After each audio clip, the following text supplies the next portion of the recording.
और जिसमें हमारा चर्चा क्रमांक 8 चल रहा है, पृष्ठ संख्या 167, 167। सेकंड पैरा से स्टार्ट करेंगे। हमने कल देखा था अर्पित अनर्पित सिद्धे के बारे में, यानी जहाँ पर जो चीज़ मुख्य होती है उसे अर्पित कहते हैं और जहाँ गौणता होती है उसे अनर्पित कहते हैं। जो ज्ञान में चल रहा है वो तो है अर्पित, और शेष विषय ज्ञान में हैं तो सही, लेकिन उस समय ज्ञान उनको जान नहीं रहा है, उनका प्रतिपादन नहीं हो रहा है, और जान नहीं रहा है तो वो है अनर्पित। अनर्पित ज्ञान माने में है, गौण। ध्यान से सुनो, ज्ञान में है पर ज्ञान जान नहीं रहा है। क्या ऐसा भी होता है कि ज्ञान में हो और जाने नहीं? ज्ञान में हो और जाने नहीं, ऐसा भी होता है उपि कि हाँ ऐसा होता बिल्कुल उपयोग है ना? उपयोग की बात है। उपयोग की अपेक्षा करते हैं कि दर्पण में वस्तु है और हम दर्पण की समस्त वस्तु को जाने, ऐसा जरूरी भी नहीं है, एक को जाने ऐसा भी अपने उदाहरण है। लेकिन ज्ञान में कैसी स्वच्छ तो शक्ति, दर्पण जैसी शक्ति है ना उसके अंदर। तो बस लोकालोक ज्ञान में झलका भी, और हमारा उपयोग उस लोकालोक की तरफ नहीं है, ऐसा भी। ठीक है ना? मतलब ज्ञान में वस्तु है भी और उपयोग उस वस्तु की ओर ना होकर एक ज्ञान उपयोग की ओर ही है, ज्ञान की तरफ ही है, ऐसा है। कोई ये माने कि ज्ञान में है ही नहीं, ज्ञान जानता नहीं, तो ज्ञान में है ही नहीं, ऐसा नहीं, ऐसा नहीं है ना। ज्ञान में है और ज्ञान उसको जान रहा नहीं, ऐसा। चलो। जी। श्रद्धा में मुख्य गौण नहीं होता। अभी ऊपर हमने ज्ञान के बारे में देखा था जहाँ पे मुख्य गौण की बात की थी, अब श्रद्धा की बात है। तो श्रद्धा में मुख्य गौण नहीं होता है। श्रद्धा में तो मुख्य ही होता है। मिथ्या दर्शन में भी मुख्य होता है और सम्य दर्शन में भी मुख्य ही होता है। मिथ्या दर्शन में जगत मुख्य है और श्रद्धा का आत्मा वही है, और सम्यक दर्शन के समय केवल शुद्धात्मा ही मुख्य है, और श्रद्धा में गौण की व्यवस्था नहीं है। ये ज्ञान और श्रद्धा का विश्लेषण है।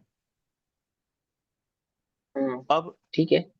वेदन मोहित और पर्याय का चारित्र में कोई पूछे चारित्र, पेज नंबर बताना भैया।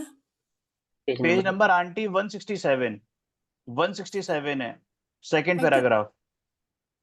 Thank you.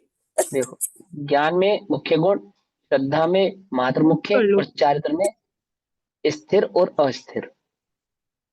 ठीक है ना? चारित्र में होती है स्थिरता और अस्थिरता। ठीक है, ऐसा समझना। चलो आगे। दोबारा बोलिएगा भैया, वो थोड़ा सा मिस हुआ मुझसे।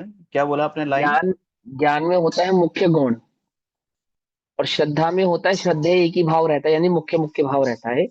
आत्मा, श्रद्धा मैं हूं ऐसा मानती है, अगर परासक्त होगी पर को मैं हूं ऐसा मानेगी, यानी आत्मबुद्धि पर पदार्थ में होगी। स्वभाव को मानेगी तो स्वभाव में आत्मबुद्धि होगी, मतलब उसमें गुणता नहीं होती। और चारित्र में स्थिर और अनिस्थिरता होती है, स्थिरता और अस्थिरता ये चारित्र में होती है। ठीक है ना? ज्ञान में मुख्य गुण होता है, ज्ञान में स्थिर अस्थिर भाव नहीं होता। जैसे आप कहते हो मेरा मन नहीं लग रहा कहीं, क्या है वो? अस्थिर भाव है वो। समझे? वो कषाय भाव है बेसिकली।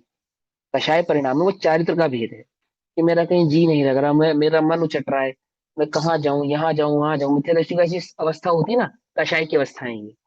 और कषाय के समस्त भाव जो होते हैं स्थिर और अस्थिर भाव को लिए हुए होते हैं, मतलब कषाय का नहीं होना स्थिरता है और कषाय का होना अस्थिरता है। तो जितनी जितनी कषाय नहीं है उतनी उतनी स्थिरता है। तो किस में स्थिरता है? बोले चारित्र में। और जितनी जितनी कषाय है उतनी उतनी अस्थिरता है, किसमें? वो चारित्र में। और ज्ञान में मुख्य और गौण, मुख्य और गौण। चारित्र स्थिर, मैंने चारित्र में एक कषाय चुकड़ी की अभाव रूप स्थिरता है, तो भी ज्ञान में मुख्य गौण रहेगा। ठीक। चारित्र में दो कषाय चुकड़ी के अभाव रूप स्थिरता है तो भी मुख्य गुण रहेगा, तीन कषाय चुकड़ी अभाव रूप है तो भी मुख्य गुण रहेगा। और जब चार कषाय चुकड़ी के अभाव रूप होगा तब क्या होगा? मुख्य गुण होगा या नहीं होगा?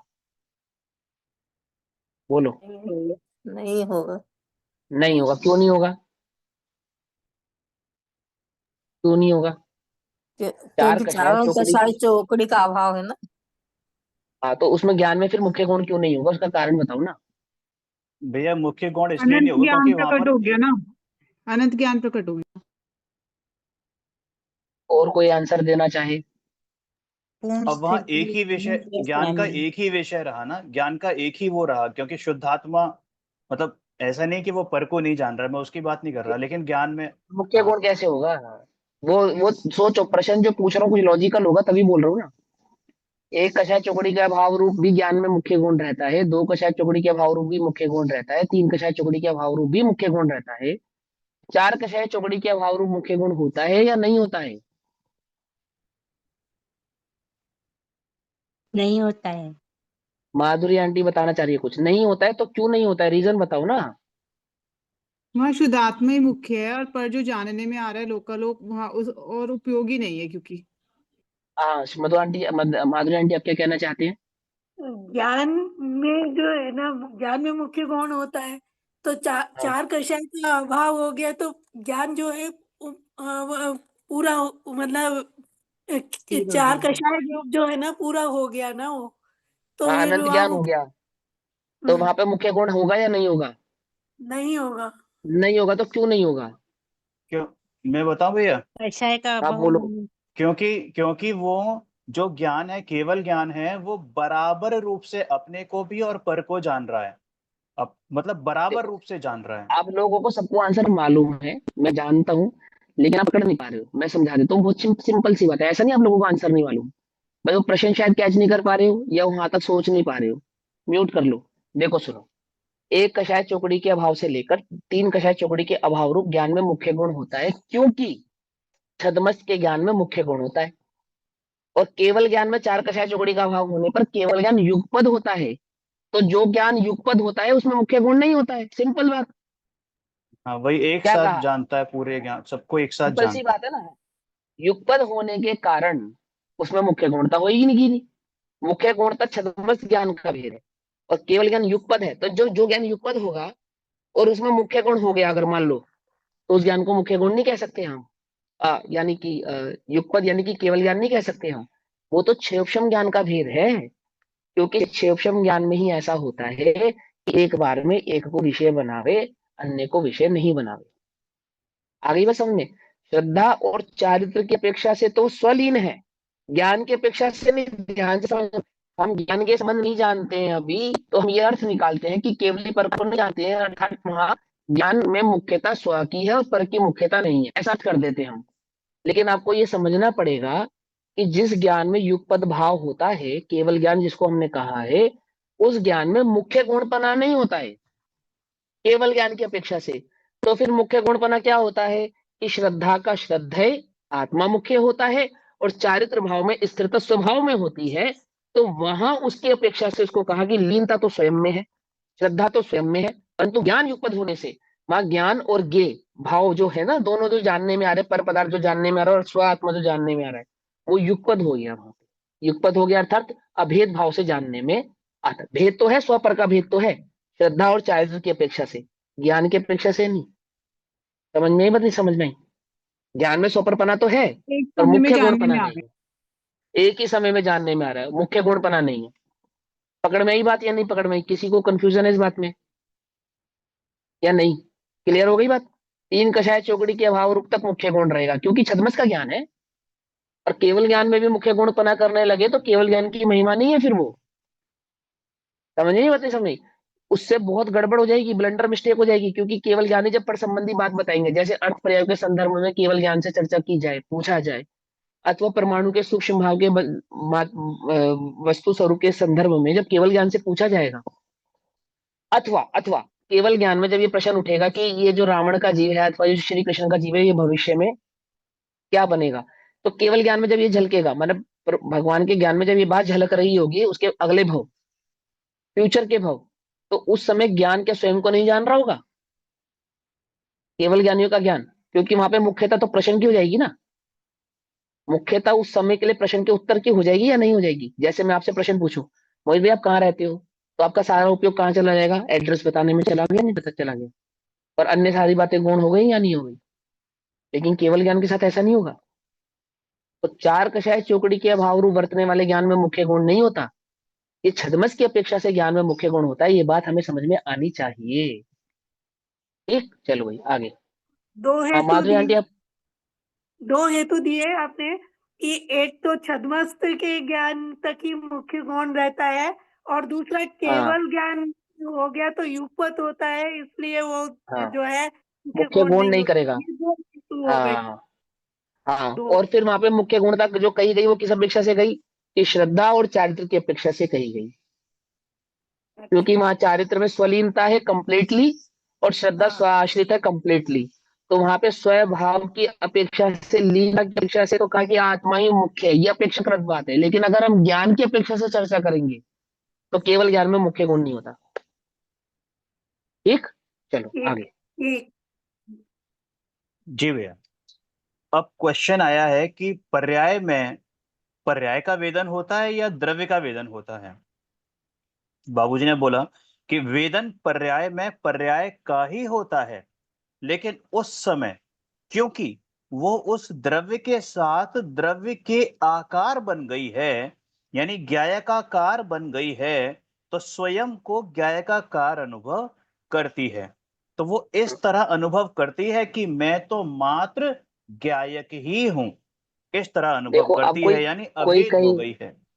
पर्याय का वेदन होता है या द्रव्य का वेदन होता है, ये प्रश्न आ गए यहाँ पे, कि अनुभव के काल में जो वेदन होता है वो पर्याय का होता है या द्रव्य का होता है। अब मान लो किसी ने कहा द्रव्य का होता है, ठीक है ना, आपत्ति नहीं है, कोई कोई प्रॉब्लम वाली बात नहीं है। लेकिन वास्तव में वेदन पर्याय का ही होता है, और पर्याय के उस वेदन को, स्वस्वभाव के वेदन को, सम्यक वेदन को हम द्रव्य का वेदन कहते हैं, क्योंकि पर्याय ने जिसका आश्रय लिया है उस आश्रय की अपेक्षा से वेदन की चर्चा की जाती है। जैसे इस समय स्व का वेदन हो रहा है या पर का वेदन हो रहा है, बोलो। इस समय हमें स्व का वेदन हो रहा है या पर का वेदन हो रहा है, क्या कहें हम, कि भाई पर का वेदन हो रहा है, समझे ना। तो हो तो पर्याय का ही वेदन रहा है, न पर द्रव्य का वेदन नहीं हो रहा है। जैसे स्वद्रव्य का वेदन नहीं हो रहा है, ऐसे पर द्रव्य का वेदन भी नहीं होता। वो पर्याय जो परासक्त है, पर का आश्रय लेती है, उस अनुभव को हम पर का वेदन कहते हैं, पर द्रव्य का वेदन कहते हैं। और जो पर्याय स्व आश्रय लेती है, स्वद्रव्य का आश्रय लेती है, पर्याय के उस भाव को स्वद्रव्य का वेदन कहते हैं। आगे बात पकड़ में। लेकिन वेदन में जो भाव आता है, वेदन जो भाव है वो बेसिकली अपने आप में पर्याय भाव ही है, पर्याय रूप ही है। द्रव्य का वेदन तो ना पर्याय निज का लेती है और ना पर का लेती है, जिसका लक्ष्य करती है उसका वेदन किया, ऐसा कहते हैं। आ गई बात समझ में या नहीं समझ में। पर्याय किसका अनुभव करती है, कि स्वद्रव्य का करती है। और पर्याय किसका वेदन करती है, कि स्व पर्याय का वेदन करती है। तो पर्याय का करती है, द्रव्य का करती है, कि वेदन पर्याय का ही करती है, लेकिन जिसका लक्ष्य लिया है उसकी पर्याय हो गई, तो इसलिए हमने कह दी कि उस द्रव्य का ही उसने वेदन किया है। आगे बात समझ में, समझ में आई। बहुत बरोबर, हाँ बढ़िया। बरोबर, बरोबर भैया, बहुत बढ़िया। वो इस तरह अनुभव करती है कि मैं एक मिनट क्लियर कर लेती हूँ मैं अपने को। पर्याय पर्याय का ही वेदन करती है। पर्याय जो है किसका आश्रय लेते हैं उसके नाम से हम्म, वो जो है द्रव्य का पर्याय जानी जाती है। मतलब हाँ, आरोप आता है। चाहे हाँ का जी, कहे चाहे द्रव्य का हाँ कहे। बहुत बढ़िया, हाँ जी हाँ जी, ऐसा ही है, ऐसा ही जी, है। तो अभेद हो गई, ये अभेदता है। अगर वो यूं कहे कि मैं ज्ञायक का अनुभव करती हूं, तो यहाँ पर फिर भेद हो गया ना, कि पर्याय न्यारी रही और वो जो ज्ञायकाकार है वो न्यारा रहा, तो अलग अलग हुआ, हम्म है ना। हम्म तो यहाँ स्पेस खड़ा हो गया यहाँ पर दोनों में। कि अपन कहते हम्म हैं ना कि ज्ञान में ज्ञान ही जानने में आता है, तो ये विकल्प हम्म दशा है। इस तरह मैं आत्मा का अनुभव करती हूँ, ये भी विकल्प है। मैं तो शुद्धात्मा ही हूं, बस हम्म, इस तरह पर्याय में पर्याय का वेदन होता है। और वो ज्ञायकाकार होती है, तो उसको ज्ञायक का वेदन होता है और आनंद होता है। क्योंकि जो व्यवस्था है वो तो यही है कि एक गुण दूसरे गुण में जाता नहीं और द्रव्य भी गुण में नहीं जाता। तो जो द्रव्य है, ध्रुव शुद्धात्मा, वो अपनी जगह कायम रहता है और पर्याय उसका यानी द्रव्य का सारा चित्र अपने में अपनी सामर्थ्य से उतार कर उसमें एकाकार हो जाती है। वही ज्ञाता हाँ और अभी इसमें, वही गे गे हो जाती है। अब उसमें दो बातें नोटिस करो सभी लोग। सबसे पहला, ज्ञानाकार हो जाती है या ज्ञायाकार हो जाती है? पहला पहला ज्ञायक पहला पॉइंट ज्ञाय नोटिस करें। ज्ञायक ज्ञायकाकार हो जाती है, हाँ, ज्ञायकाकार हमने तो हो आज तक जाती है। ज्ञानाकार ही सुना था। हमने तो आज तक ज्ञानाकार सुना था। बाबूजी उसे ज्ञायकाकार कह रहे हैं, ऐसा क्यों? हम तो आज तक ज्ञानाकार ही पढ़ते आ रहे हैं। ज्ञानाकार वो पर्याय है, लेकिन वो हो जाती है ज्ञायकाकार, कारण ये कि ज्ञानाकार कहने पर वो पर्याय वाली बात आ जाती है, ज्ञान की पर्याय। और जो तो ज्ञायकाकार फिर है, ज्ञानाकार ज्ञायक, कहें या ज्ञायकाकार कहें? वैसे तो दोनों कहें एक क्या? ही चीज है। वैसे तो दोनों एक ही हाँ चीज है। जब ज्ञान मात्र कहते हैं तो वहां ध्रुव शामिल हो गया। हाँ, वहां तो पे ज्ञायक ज्ञान कहो। आत्मा ज्ञायक का ही नाम है। ज्ञान कहना वो ज्ञायक का ही नाम है। ज्ञानाकार कहने का मतलब हुआ, ज्ञायक की दृष्टि करे तो ज्ञानाकार हो, तो ज्ञानाकार का ही अपर नाम, दूसरा नाम ज्ञायाकार है। क्योंकि वहां ज्ञान और ज्ञायक दो अलग अलग नहीं है, एक ही है। पकड़ में ही बात, नहीं पकड़ में ही? और ये जो ज्ञायाकार वाली बात है ना, ये क्यों कहा गया, स्पेसिफिकेशन है ये एक प्रकार का, कि ज्ञानाकार में तो फिर भी छल है और ज्ञायाकार में छल नहीं हो सकता। समझे? वहां तो फिर भी तुम बिल स्खलन कर सकते हो, छल ग्रहण कर सकते हो, हाँ, कि लेकिन पता लगा ज्ञायकाकार कहने दूसरे में छल ग्रहण नहीं। दूसरे दूसरे को जान रही है तो उस समय ज्ञानाकार हाँ, हो गई। उस समय अब भी यह ज्ञानाकार ज्ञायका। हो रही है। हाँ, समझ गए। ठीक है। तो वहां पे ज्ञान ज्ञेय में जब आत्म भाव है, ज्ञान के संबंध में ज्ञायक की दृष्टि है, उसको ज्ञानाकार कहा। ज्ञेय की दृष्टि को ज्ञानाकार नहीं कहते कि ज्ञान में झलकने ज्ञान के बने ज्ञानाकार है, ऐसा गड़बड़ कर जाते हैं हम। वो गड़बड़ दूर करने के लिए बाबूजी ने यहाँ पे इसको ज्ञायकाकार कहा है। ठीक है ना? यानी वो ध्रुव का जो ज्ञान की पर्याय ध्रुव का लक्ष्य कर रही है, वो ज्ञान की पर्याय ज्ञानाकार है या ज्ञायकाकार है? बोले जिसका लक्ष्य करेगी उसकी आकार रूप होगी। ज्ञायक का लक्ष्य क्या है तो ज्ञायकार हो गई। पकड़ में वैसे पकड़ में आई। ज्ञानाकार क्यों होगी? ज्ञान तो एक गुण है, उसने गुण का थोड़ी लक्ष्य करा है, गुणी का लक्ष्य करा है। तो गुणी का लक्ष्य करने से गुणी कैसा है? ज्ञान है या ज्ञायक है? बोले ज्ञान गुण है और गुणी ज्ञायक है, तो बोले ज्ञायकाकार हो गई। अब इसमें गड़बड़ नहीं करना। ज्ञान कहना भी ज्ञायक ही होता है, क्योंकि आत्मा का ही अपर नाम ज्ञान भी है और आत्मा का ही अपर नाम यानी अन्य नाम ज्ञायक भी है। ऐसा। ठीक। आई बात समझ में? बरोबर, बरोबर, आगे। बिल्कुल। अब कहते हैं कि वही ज्ञाता और वही ज्ञेय हो गया, माने पर्याय में वो ज्ञायक ही ज्ञाता और ज्ञायक ही ज्ञेय हो गया। समझ में आ गया? ये विषय हम कल पर्याय में समझ चुके थे, इसको एक बार रिपीट कर लो सभी लोग ध्यान से, कि ज्ञान ज्ञेय और ज्ञाता। तो ज्ञान यानी कि द्रव्य गुण और पर्याय, ऐसे चर्चा तो कर रहे हैं, लेकिन द्रव्य गुण पर्याय से तीन नहीं है, अभेद है, एक ही है। ठीक है ना? स्वभाव भिन्न है, सत्ता एक है, एक ही की सत्ता है। द्रव्य गुणों के बिना कुछ नहीं है और गुण पर्याय के बिना कुछ नहीं है। ठीक है ना? गुणों का परिणमन को ही पर्याय कहते हैं। ऐसा भी कोई गुण है जिसमें परिणमन ना हो? बोलो, ऐसा भी कोई गुण है? कि गुणों नहीं, में प्रगटता अप्रगटता तो होती है, परंतु अपरिणमन पना नहीं होता। हम अपरिणामी द्रव्य को कहते हैं, गुणों को अपरिणामी नहीं कहते। क्या अंतर है दोनों में? गुणों को अपरिणामी ना कहना और द्रव्य को अपरिणामी कहना, क्या अंतर है इन दोनों बातों में? कि गुण गुण रूप सदैव प्रवृत्ति करते हैं, निरंतर करते हैं, व्यंजन अथवा अर्थ पर्याय के साथ, इसलिए वे परिणामी है। और ऐसा परिणमन होने पर भी द्रव्य कभी द्रव्यांतर नहीं होता, अपने भाव को नहीं छोड़ता, अपने स्वभाव को नहीं छोड़ता, सदैव ध्रुव ही रहता है, वह कभी क्षमता को प्राप्त नहीं होता, इसलिए उसे हम अपरिणामी कहते हैं। पकड़ में बात?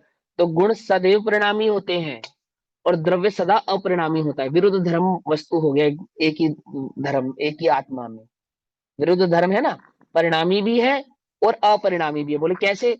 बोले ध्रुव की अपेक्षा से अपरिणामी है और गुणों की अपेक्षा से उसी काल में परिणामी है। पकड़ नहीं बात? ऐसा। चलो भाई आगे। इसमें भैया ये जो बीच में लाइन लिखी है कि कहाँ गया, क्योंकि वो जो व्यवस्था है वो यही कि एक गुण दूसरे गुण में नहीं जाता, ये तो समझ में आ गया। और हाँ द्रव्य भी गुण में नहीं जाता, यहाँ पर क्या अपेक्षा है कि द्रव्य भी गुण हाँ, में नहीं जाता। अगर द्रव्य गुण में चला गया तो बाकी के अनंत गुणों का नाश हो जाएगा। गुण किसके नहीं आश्रय से रहते हैं? तो खंड खंड खंड खंड हो जाएंगे ना, द्रव्य बहुत सारे अनंत द्रव्य बन जाएंगे, नहीं, कहने का गुणों मतलब। का ही नाश हो जाएगा। हाँ, गुणों का नाश हो जाएगा। गुण द्रव्य आश्रित रहते हैं ना, गुण द्रव्य आश्रित रहते हैं ना, और द्रव्य ने किसी एक गुण को पकड़ा तो अन्य गुणों का क्या होगा? अगर द्रव्य किसी एक में घुस गया, देखो द्रव्य कोई भिन्न वस्तु है, गुण कोई भिन्न वस्तु है, ऐसा नहीं, पर ये वस्तु स्वरूप को, वस्तु स्वभाव को, इस अवक्तव्य भाव को अनुभव से, तर्क से, न्याय से, युक्ति से समझना पड़ेगा। क्या कहा? शक्कर यदि मिठास में घुस जाए, प्रवेश कर जाए, तो बोले सफेदी का, आकार का, चिकनाई का क्या होगा? वहां तो शक्कर नहीं होगी फिर, क्योंकि शक्कर तो मिठास में है मात्र, अन्य भावों में तो नहीं है। तो अब उन अन्य भावों को हम शक्कर कहें या नहीं कहें, समझना ध्यान से। यदि शक्कर सफेदी में चली जाए तो मिठास को शक्कर कहेंगे या नहीं कहेंगे? क्योंकि शक्कर नामक द्रव्य तो सफेदी में पाया जाएगा, मिठास में नहीं होगा। उसने एक गुण को पकड़ लिया ना, पकड़ में ही मत नहीं पकड़े, तो फिर मिठास का नाम शक्कर नहीं हो सकता। तो एक गुण में पाए जाने वाले द्रव्य को द्रव्य कहेंगे, अन्य गुणों में पाए जाने वाले को द्रव्य नहीं कहेंगे। तो क्या अतिव्याप्ति कहा? है, गुण तो द्रव्य। हम्म अतिव्याप्ति है, युक्ति दोष आ जाएंगे। हाँ, हाँ, अव्याप्ति अतिव्याप्ति ऐसे लक्षणा दोष उसमें भेद पड़ जाएंगे। अतिव्याप्ति और अव्याप्ति नहीं, असंभवपना है वैसे ये, ठीक है ना, ये असंभवपना है। फिर भी समझने वाली बात क्या है कि गुण द्रव्य आश्रित रहते हैं, और गुण द्रव्य कैसे कहते हैं? जो सदैव गुणों गुणों के समूह को। समूह भाव में रहता है। एक गुण आश्रित हो जाए वो द्रव्य नहीं है, असंभव तो फिर वो फिर इसमें द्रव्य नहीं। दो चीजें आ गई ना भैया, जैसे अगर एक गुण में चला गया तो बाकी गुणों का नाश हो गया, और नाश हो जाएगा, अगर और जब अगर गुणों का नाश हर होगा तो गुण में फिर चला, गुणों का नाश और नहीं होगा। द्रव्य का भी नाश हो जाएगा, जाहिर सी बात है, द्रव्य का हाँ, नाश होगा तो विश्व हाँ, का नाश हो जाएगा, है ना। हाँ, हाँ, और ठीक है। अगर हर गुण में जाए, हर गुण में, तो फिर हाँ, बहुत सारे द्रव्य हाँ, हो जाएंगे, खंड खंड हो जाएगा वो द्रव्य, वो हो नहीं, नहीं तब सकता द्रव्य नहीं मतलब। कहलाएगा। जब द्रव्य नहीं कहलाएगा तब मात्र गुण कहलाएगा। हाँ, वही वही मैं कह रहा हूँ ना, फिर वो द्रव्य का क्योंकि द्रव्य किसको कहते हैं? उस अपेक्षा जिसमें से नाश एक हो से अधिक जाएगा। गुण हो, जिसमें एक से अधिक गुण हो उसको द्रव्य कहेंगे। एक गुणा द्रव्य नहीं होता, गुणा निर्गुणा गुण तो होता है, लेकिन गुणों के आश्रित गुण नहीं रहने से दो गुण वाला, एक गुण में दो गुण नहीं होते। अब एक गुण में द्रव्य चला गया, यानी गुण ही द्रव्य बन गया। क्या कहा? यानी गुण ही द्रव्य बन गया, तो उसकी सत्ता को बतलाएगा कौन? उसकी सत्ता रहेगी कैसे? सत्ता ही नहीं रहेगी। कारण समझाते हैं। जैसे मान के चलो, मिठास में क्या चला गया? द्रव्य चला गया, तो द्रव्य एक मिठास गुण वाला हो गया, एक गुण हो गया मिठास। अब वह मिठास है या नहीं है? वो मिठास है या नहीं है? अब प्रश्न तो ये वो उठेगा। अब तो वो शक्कर ही हो गई है, वो मिठास तो खत्म हो गया, अब शक्कर ही हो गया। मिठास, अब सारा बात खत्म हो गई ना, द्रव्य ने मिठास का आश्रय लिया, अब एक मिठास गुण रह गया ना, अन्य सारे गुण तो खत्म हो गए, एक मिठास गुण रह गया। अब मेरा प्रश्न ये है कि वो मिठास है या नहीं?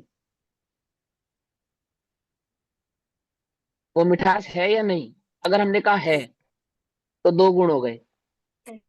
जैसे हमने कहा है तो दो गुण हो गए। कैसे? अस्तित्व एक गुण है, और जैसे ही दो गुण होंगे वो द्रव्य हो जाएगी, गुण रहेगा ही नहीं। अच्छा, हाँ, ये और बात तो और बड़ी सही हमने है, कहा, मतलब अस्तित्व गुण, बिल्कुल। और हाँ, और हमने कहा नहीं है तो खत्म। हम तो कह ही रहे हैं कि हो ही नहीं सकती, एक गुण रूपी वस्तु होती ही नहीं है, हम भी कह रहे हैं नहीं है। आपने कहा है, तो अस्तित्व गुण होने से दो गुणा हो गई, वो द्रव्य हो गई। आगे बात समझ में नहीं समझ आई? अब जिसमें दो हो सकते हैं उसमें अनंत भी हो सकते हैं, ऐसे। लेकिन भैया आई समझ में?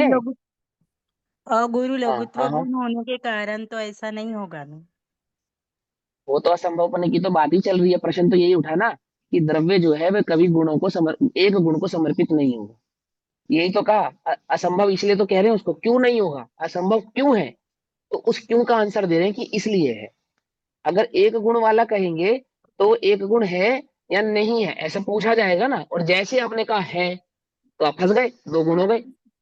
सत्ता गुण आ गया। दो हाँ, जय, अब जिसमें दो हो सकते हैं उसमें अनंत भी हो सकते हैं भैया, हम तो कह ही रहे हैं द्रव्य अनंत गुणात्मक होते हैं। और आपने कहा और नहीं है, तो बात खत्म। हम भी कह रहे हैं नहीं है। ये हेतु आपने दिया, ये तर्क दिया है, वो तर्क मुख्य है हाँ, इसमें। इस तर्काचार्यों का तर्क है, को गुरुओं का है। हाँ, तर्काचार्यों का, गुरुओं का दिया हुआ है ना, हमने वहां से पढ़ा है, वहां से समझे ऐसा। हाँ, चलो हमें तो आगे। आपसे मिला ना। नहीं, नहीं, वो आचार्यों से मिला है हमें, गुरुओं से मिला बहुत है। हम सब बहुत साधर्मी बढ़िया। आपस में चर्चा कर रहे हैं। हाँ, चलो। बहुत बढ़िया। अब ये आगे। बात आई थी, हाँ, कि पर्याय में ज्ञायक ही ज्ञाता। अब ये क्वेश्चन फिर से है कि पर्याय में ज्ञायक ही ज्ञाता और ज्ञायक ही ज्ञेय। तो बाबूजी कहते हैं कि जब हम इस तरह बोलते हैं कि वो ज्ञायक का अनुभव हो रहा है, तो द्रव्य पर हमारा ध्यान जाता है ना, तो वो तो व्यवहार हो जाता है। फिर क्वेश्चन आया कि पर्याय को पर्याय में वेदन होता है, कि ये पर्याय में होता है, ये निश्चय है। द्रव्य का अनुभव हो रहा है, वह व्यवहार कैसे बन गया? यहाँ पे दो चीजें आ गई। जैसे शुरू से पढ़ता हूं मैं क्वेश्चन, कि पर्याय में ज्ञायक ही ज्ञाता और ज्ञायक ही ज्ञेय, क्वेश्चन मार्क। अब बाबूजी ने कहा कि जब हम इस तरह बोलते हैं कि वो ज्ञायक का अनुभव हो रहा है, तो द्रव्य पर हमारा ध्यान जाता है ना, तो वो जाता है, व्यवहार हो जाता है। व्यवहार हो जाता है, भेद हो जाता है ना उसके अंदर। देखो, मैं आत्मा का अनुभव कर रहा हूँ, या पर्याय द्रव्य का अनुभव कर रही है, तो द्रव्य का का है ना भेद, और पर्याय द्रव्य है, मैं अपना अनुभव कर रहा हूँ। मैं अनुभव, मैं आमुख का अनुभव कर रहा हूँ, और मैं स्वयं अनुभव रूप हूँ। दोनों में कुछ अंतर है या नहीं है? अपना ही बिल्कुल, अनुभव है बिल्कुल। ना मेरा, मैं स्वयं एक अनुभव एक रूप हूँ। दूर। वहां पे एकता है। तो जहां पे एकता है, एकता का क्या लक्षण होता है? कि वहां पे का, की, के, पे, पे, पर, ये सब अक्षर नहीं लगेंगे। जहां पे ये अक्षर लग रहे हैं ना, इसको ऐसे पकड़ा करो। जब भी भेद की बात चल रही है, व्यवहार की बात चले, सबसे आसान ट्रिक क्या है? कि जहां पर का, की, के, में, पे, पर इस प्रकार के अक्षर लग रहे हैं, क्या मतलब हो रहा है इसका? कि वहां पे भेद की चर्चा हो रही है। व्यवहार और की जहां बात भेद की चर्चा हो रही है, वो उसको व्यवहार के खाते में डाल दो। और जहां पे ये सब साइन नहीं लग रहे हैं, का, की, के, में, पे, पर, तू, ते, में, ऐसे अक्षर नहीं लग रहे हैं, दैट मीन्स वहां भेद की चर्चा चल रही है। मैं आत्मा हूँ और मेरी आत्मा है, कुछ अंतर है या नहीं? मैं क्रोधी हूं और मैं क्रोध करता हूं, इन दो बातों में कुछ अंतर है या नहीं? मैं क्रोधी हूं, ये अशुद्ध निश्चय है, और मैं क्रोध करता हूं, ये उपचरित उपचरित असद्भुत व्यवहार में। उपचरित सद्भुत, सद्भुत। उपचरित में सद्भुत, उपचरित में सद्भुत व्यवहार में। अब बातें सुनने में दोनों एक जैसी लग रही हैं, कि मैं क्रोध करता हूं और मैं क्रोधी हूं, एक जैसी लग रही नहीं लग रही सुनने में? लेकिन दोनों में अंतर है। मैं क्रोधी हूं, इसमें भेद का कोई अक्षर नहीं है, इसलिए ये अशुद्ध निश्चय की बात है। अशुद्ध क्यों है? क्योंकि क्रोध आत्मा का स्वभाव नहीं है। और मैं क्रोध का करता हूं, का लग रहा है ना बीच में, क्रोध और कर्ता के बीच में एक भेद आ रहा है, का यानी करने वाला अन्य वस्तु है, और होने वाली एक अन्य वस्तु है। मैं क्रोध का करता हूं, तो क्या हो गया ये? उपचरित सद्बुद्ध व्यवहार नहीं हो गया, ये व्यवहार के खाते में चला गया। सिंपल सी बात है, कितनी सी छोटी सी ट्रिक है। तो वहां जो बात कही कि वो तो व्यवहार हो गया, क्योंकि एक अनुभव करने वाला है और एक का अनुभव कर होने वाला है। एक कर्ता हो गया, एक एक अन्य वस्तु, पर वस्तु हो गई, यानी पर्याय और द्रव्य वहां पे दो जुदे जुदे हो गए, फर्स्ट पर्सन और सेकंड पर्सन। तो वहां पे तो वो व्यवहार का कथन हो गया। लेकिन जहां पे पर्याय और द्रव्य एक हो गए, फर्स्ट पर्सन हो गए दोनों, यानी कि पर्याय और द्रव्य का भेद ही जहां पे नहीं रहा, वो सारा का सारा निश्चय के खाते में चला जाएगा, और वो हो जाएगी अभेद बात। क्लियर? सिंपल है, सबको समझ में आ गया? लाइन पढ़ते जी, समय कंफ्यूजन होने वाली जो बात थी वो दूर हो गई सबकी, या नहीं समझ में आई? अब उसी लाइन को दोबारा पढ़ो, जी। उसमें हाईलाइट करो पर कि किसके कारण उसको व्यवहार कह रहे हैं। बिल्कुल, जब हम इस तरह बोलते हैं कि वो ज्ञायक का का अनुभव हो रहा है, तो हमारा ध्यान द्रव्य पर जाता है, तो वो व्यवहार आता है। है, व्यवहार हो गया। हम्म। सिंपल है। और आगे। और पर्याय को पर्याय में वेदन होता है, ये निश्चय हाँ, है ना? मैं अब वो मेरा जो वेदन करता हूँ, मैं मेरा वेदन करता हूँ। तो यहाँ पे दो बातें कहाँ आ गई बताओ? मैं मेरा वेदन करता हूँ बस, इसमें कोई भेद ही नहीं है, ये निश्चय हो गया। ऐसा, चलो। बरोबर। अब ये फिर से प्रश्न है वही, कि द्रव्य का अनुभव हो रहा है, ये व्यवहार कैसे बन गया? तो कह रहे हैं कि निश्चय तो ये है कि सम्यक दर्शन तो इस समय हुआ ना, क्योंकि वो द्रव्य तो पहले भी विद्यमान था, लेकिन सम्यक दर्शन चूंकि अभी हुआ है। अब हाँ, पर्याय ने ज्ञायक का आकार अपने भीतर, यानी ज्ञायक का चित्रांकन अपने भीतर किया, फिर उसमें अभेद हो गई, यानी मैं हूं, यही मैं हूं। तो ये ही मैं हूं, इसमें ज्ञाता भी वही है और ज्ञे भी वही है। इस तरह हाँ ज्ञाता ज्ञे अभेद पर्याय में अभेद हो गया, और वो शुद्धात्मा अपने स्थान पर ज्यों का त्यों एक त्यों है स्तंभ स्तंभ की तरह, स्तूप यानी खंबे की तरह खड़ा हुआ है, क्योंकि यह सिद्धांतों का खंडन नहीं होता, सिद्धांतों में फर्क नहीं पड़ता। अगर यहाँ हम फर्क डाल देंगे तो सारे जगत में फर्क पड़ जाएगा, और पर पदार्थ आत्मा में प्रवेश करने के अधिकारी हो जाएंगे। जाएंगे, हो जाएंगे, बिल्कुल हो जाएंगे। आगे। ज्ञायक पर्याय से भिन्न तत्व है। भिन्न माने परस्पर विरुद्ध स्वभाव वाला, वो नित्य ध्यान है। से सुनो, ध्यान से सुनो, फिर से सुनो। हाँ, ज्ञायक ज्ञायक पर्याय से पर्याय से भिन्न भिन्न तत्व है। तत्व, स्वभाव भिन्नता, जो आप कहते हैं ना स्वभाव हाँ, भिन्नता, सत्ता भिन्नता सत्ता नहीं भिन्नता है। नहीं, हाँ, स्वभाव स्वभाव भिन्नता भिन्नता, है ये। बरोबर। ये बात ध्यान नित्य। रखना। और कहीं कहीं पे उसको सत्ता भिन्न भी कहा है ना, कहीं कहीं पे कहा है, ऐसा नहीं कहीं पे उसको सत्ता भिन्न ज्यादा नहीं कहा। क्लियर नहीं हुआ ये पॉइंट। देखो सुनो, बहुत सिंपल सी बात है, सुनो ध्यान से। कि पर्याय को द्रव्य से भिन्न कहा, तो स्वभाव की अपेक्षा से कहा, क्योंकि द्रव्य तो है ध्रुव और पर्याय है क्षणिक, दो अलग अलग स्वभाव हो गए ना। लेकिन कोई इसको अत्यंत भिन्न समझ ले, बिल्कुल ही भिन्न समझ ले, सेकंड भाव ही समझ ले, ऐसी भिन्न नहीं है। द्रव्य के बिना पर्याय नहीं है और पर्याय के बिना का द्रव्य नहीं है, एक है। द्रव्य गुण पर्याय एक है। अगर एक नहीं होंगे तो एक रूपता से अनुभव कैसे करेंगे बोलो? बिना एक, क्या पर्याय किसी अन्य द्रव्य में एकत्व को स्थापित करती है, तो क्या वो अन्य द्रव्य पर्याय के साथ एकत्व को प्राप्त हो जाता है? जैसे मैंने, ज्ञान ने पुद्गल के साथ एकत्व स्थापित किया ना, श्रद्धा ने, तो पुद्गल और आत्मा एकत्व को प्राप्त हो गए या नहीं हो गए? प्रश्न ये है। यदि हो गए तो वो सम्यक भाव कहलाएगा, क्योंकि वो हो नहीं सकते इसलिए मिथ्या मिथ्या है ना। तो जब वो पर्याय ने पर के साथ एकत्व स्थापित किया, वहां तो वो एकत्व को प्राप्त नहीं हुई, लेकिन उसने स्वभाव के साथ एकत्व किया तो एकत्व को प्राप्त हो गई। ये क्या बात हो गई भाई? बोले एकत्व ही है, दो है ही नहीं। क्या कहा? वो अपने से एकत्व करे, वो तो उसका एकत्व भाव है, क्योंकि द्रव्य गुण पर्याय तीन भिन्न नहीं होते। कुछ बात समझ में आ रही है, नहीं समझ में आ रही? तर्क समझ में आया, नहीं समझ में आया? कैच कर पाया? भाव है वही स्वभाव। पर्याय, वहां वही पर्याय जब पर में एकत्व स्थापित कर रही है, उसको तो आप मिथ्या कह रहे हो। और वही पर्याय जब स्वभाव में एकत्व स्थापित कर रही हो, तो आप उसको सम्यक कह रहे हो। ऐसा क्यों कह रहे हो? क्योंकि मेरा द्रव्य, मैं द्रव्य और मेरी पर्याय, मेरी वस्तु मुझे मेरे साथ एकत्व स्थापित करे, इसमें मिथ्या नहीं है, क्योंकि हम तीनों तो एक ही पार्टी के थे। ये तो मेरी पार्टी छोड़ के पर में जाने की कोशिश कर रही थी, इसलिए इसको मिथ्या कह रहे थे।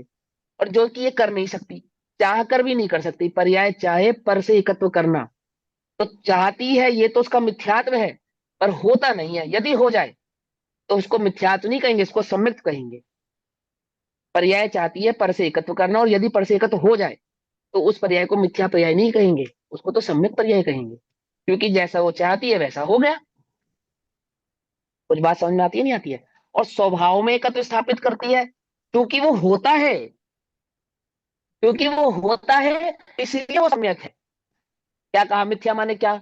जो नहीं है वैसा मानना सो मिथ्या, और जो है वैसा मानना सो सम्यक। कुछ बात समझ में आती है? तो क्या सिद्ध हुआ इससे?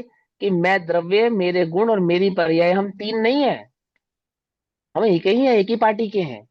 हमारे स्वभाव भिन्न हैं, इसलिए हमें तीन भेद खड़े किए जाते हैं, परंतु नहीं करना छल ग्रहण, यदि हो कहीं कुछ स्खलन। क्या स्खलन? कि हम भेद करेंगे, तुम भेद समझना नहीं, अभेद ही देखना। हाँ भैया, प्रदेश भेद नहीं है, प्रदेश भेद नहीं है, स्वभाव भेद है केवल, ऐसा ही है ना? हाँ, हाँ बिल्कुल ऐसा ही है। प्रदेश भेद नहीं। प्रदेश, प्रदेश भेद ये एग्जैक्ट शब्द नहीं है। सत्ता भेद अच्छा नहीं है, ये एग्जैक्ट शब्द है। अच्छा अच्छा अच्छा। मतलब उसका जो उसका एग्जैक्ट शब्द रहेगा ना, वो सत्ता भेद रहेगा। देखो, तो पर्याय के प्रदेश और द्रव्य के प्रदेश, इन दोनों में कुछ अंतर है या नहीं? नहीं है, एक पर्याय ही के है, प्रदेश, एक ही नहीं है नहीं भैया। नहीं नहीं, नहीं, सुनो सुनो, पर्याय के प्रदेश माने जाए, प्रदेश मानना पड़ेगा। आपकी आवाज नहीं आ रही है, आपकी आवाज नहीं आ हाँ, रही। एक मिनट एक मिनट एक मिनट एक मिनट एक मिनट। नेटवर्क डाउन हो गया, एक मिनट।